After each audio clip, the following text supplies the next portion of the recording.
What I like most about being involved with the Anchor is the sense of community that it fosters. Getting to spend time with other families in the adult ministry, as well as getting to know the children as a catechist in the classroom.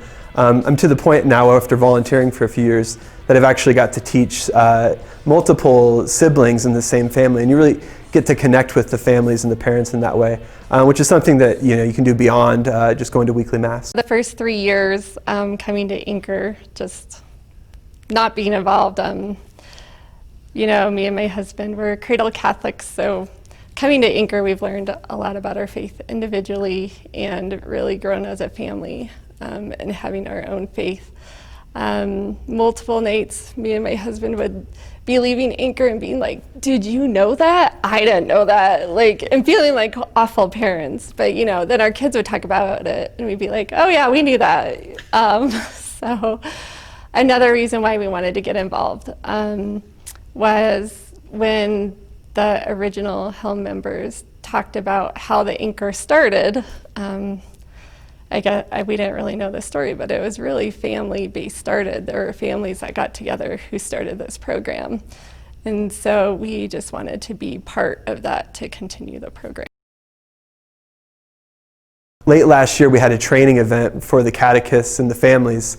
And so we were in the sanctuary with my wife and the other catechists, and we came back to visit the children who were being watched over by some of the older high school kids as part of the parish.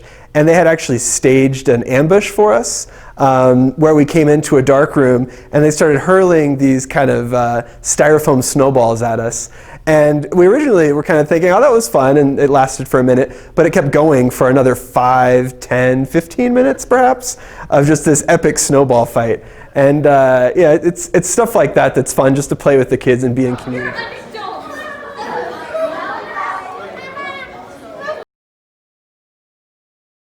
All of my memories at Anchor has happened when I've been a substitute in the class.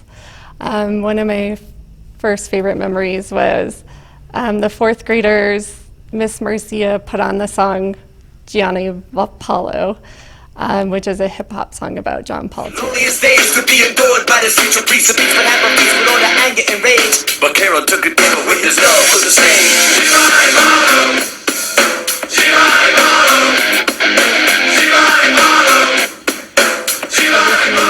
And watching these fourth graders kind of dance around the room and get into the song. And then afterwards, Miss Marcia was talking about just different lyrics that they heard and that they talked about. It was just really amazing to see what the kids pulled out of the song. Over the last 6 years, I've been a catechist at a couple different levels. I started out in kindergarten, and then I was the third grade catechist before we had the restoration of the Order of the Sacraments. And then I've been teaching Sacramental Prep Year 2 under the restoration of the Order of Sacraments. And every year, one of the things that really is an honor for me is teaching with the other catechists. I learned so much from the way that they interact with the children, the way they teach the children, the way they think about how do we talk about this topic that's really hard to communicate to 10-year-olds or even harder to communicate to 6-year-olds. And how do we think about that and pull it together? And they help me when I'm like, I can't figure out how to deal with this child. They have more patience than me, or they help out in all those ways. Together we come up with lesson plans. So we rotate around who has to do the lesson plan each week. We figure out how to cover for each other when we're all going crazy about a child or 2 children in our class. When one of us needs to travel for work or is missing because a child is sick or there's some other issue that has come up, we can pull in the extra help and we can depend upon each other to be able to make it happen. So week in and week out, I'm always amazed by the beauty and the gifts that the other catechists bring to me and bring to the program as a whole. Volunteering with the Anchor is a time commitment. It requires planning, it requires preparation, it requires organization, it requires whatever skills you bring to it.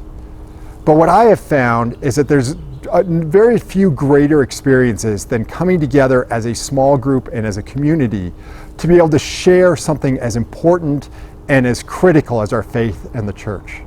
So being in the Anchor and being a volunteer is a commitment, and it can be a challenge, but it's definitely worth it. Volunteering with the Anchor is a time commitment, but it's worth it. It's a commitment, but it's worth it.